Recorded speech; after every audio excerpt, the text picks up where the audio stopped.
Hello everyone, আমি doctor Gautam বিশ্বাস।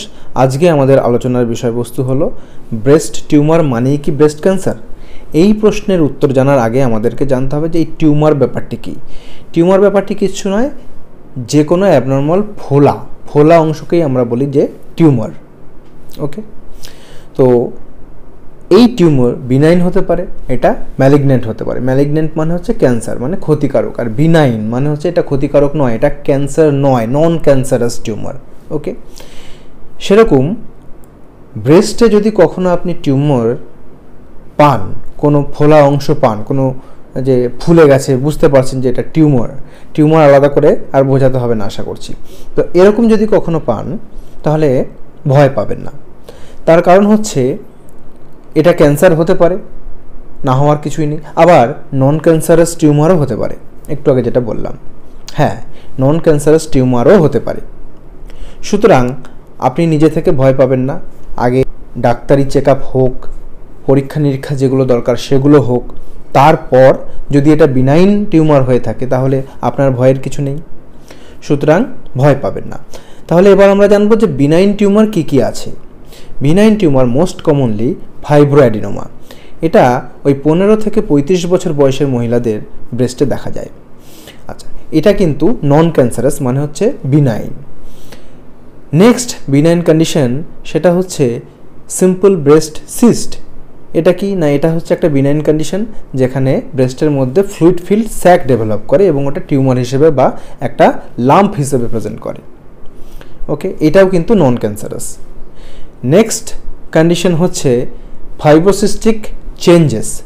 এটা কি জিনিস না, ফিমেলদের ওভারিয়ান হরমোনের প্রভাবে ব্রেস্টে কিছু চেঞ্জ আসে এবং অনেক সময় এই ফাইব্রোসিস্টিক চেঞ্জ লাম্প হিসেবে প্রেজেন্ট করে বা টিউমার হিসেবে প্রেজেন্ট করে। সুতরাং এটাও কিন্তু একটা বিনাইন কন্ডিশন, এখান থেকে ক্যান্সার ডেভেলপ করার চান্স নেই। নেক্সট কন্ডিশন হলো লাইপোমা। লাইপোমা কি না, আমাদের ব্রেস্টে দু রকমের টিস্যু থাকে, একটা হচ্ছে ফ্যাটি টিস্যু আর একটা হচ্ছে গ্ল্যান্ডুলার টিস্যু। এই ফ্যাটি টিস্যু যেটা রয়েছে সেই ফ্যাটি টিস্যু অনেক সময় ওভারগ্রোথ হয়ে লাম্প হিসেবে বা টিউমার হিসেবে প্রেজেন্ট করে, তখন আমরা একে বলি লাইপোমা। এটাও একটা বিনাইন কন্ডিশন। নেক্সট হচ্ছে ফ্যাট নেক্রোসিস।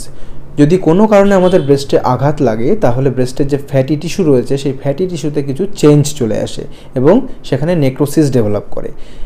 এই কন্ডিশনটাকে বলা হয় ফ্যাট নেক্রোসিস। এটাও টিউমার হিসেবে প্রেজেন্ট করতে পারে, কিন্তু এটা ম্যালিগন্যান্ট কন্ডিশন নয়, এটাও বিনাইন কন্ডিশন। তাছাড়া ব্রেস্টে যদি কোনো ইনফেকশন হয়, ইনফ্লামেশন হয়, ম্যাস্টাইটিস বা ব্রেস্ট অ্যাবসেস ডেভেলপ করে, সেক্ষেত্রেও কিন্তু ওটা টিউমার হিসেবেই প্রেজেন্ট করবে, মানে একটা ফোলা অংশ হিসেবে প্রেজেন্ট করছে। সুতরাং এটা কিন্তু ক্যান্সার নয়। ঠিক আছে, এটা আপনাকে মাথায় রাখতে হবে। আরও কিছু এরকম বিনাইন কন্ডিশন আছে, যেমন ফিলোডস টিউমার। নামটা হচ্ছে ফিলোডস টিউমার। ওকে, এটা কিন্তু বিনাইন কন্ডিশন। ইন্ট্রাডাক্টাল প্যাপিলোমা, এটা একটা বিনাইন কন্ডিশন। এছাড়া স্ক্লেরোজিং অ্যাডিনোসিস, এটা একটা বিনাইন কন্ডিশন। তাহলে এই যে এতগুলো কন্ডিশন আমরা আলোচনা করলাম, প্রায় 9-10টা কন্ডিশন, এগুলো কিন্তু বিনাইন ব্রেস্ট টিউমার। এটা কিন্তু ম্যালিগন্যান্ট নয়, এগুলো কিন্তু ক্যান্সার নয়, এটা মাথায় রাখতে হবে। অনেক সময় ব্রেস্টে এরকম লাম্প বা ওরকম একটা টিউমার হয়েছে, আপনার প্রাইমারি ফিজিশিয়ান আপনাকে একটা ইউএসজি করালেন, ইউএসজিতে আপনি পড়তে পারেন, দেখলেন ও আচ্ছা এরকম জিনিস লেখা আছে, তো ডাক্তারবাবু আপনাকে হয়তো বললো যে ব্রেস্টে একটা টিউমার হয়েছে, আপনি সাথে সাথে ভয় পেয়ে গেলেন, টিউমার কথাটি শুনলেন না, আপনি একদম ওটাকে ভেতরে ট্রান্সলেট করে নিলেন, ও ব্রেস্টে ক্যান্সার হয়েছে, দিয়ে একদম বাড়িঘর মাথায় করে তড়িঘড়ি টেনশন, কী হয়। তো এই টেনশনটা করবেন না, আগে ব্যাপারটা বুঝুন ভালো করে, ডাক্তারবাবুর সাথে কথা বলে ভালো করে বুঝে নেবেন। হয়তো ডাক্তারবাবু আপনাকে বোঝাচ্ছেন, কিন্তু যেহেতু এই ব্যাপারটা আপনার জানা নেই যে টিউমার বিনাইনও হতে পারে, টিউমার মানে যে সবসময় ক্যান্সার নয়, ওই জায়গায় আপনি ফোকাস করতে পারলেন না, ওই জায়গাটাকে আপনি স্কিপ করে দিলেন এবং ডিরেক্ট নিজে বানিয়ে নিলেন যে ও আচ্ছা ব্রেস্ট ক্যান্সার হয়েছে। তো এই ভুল ধারণা থেকে বেরিয়ে আসতে হবে।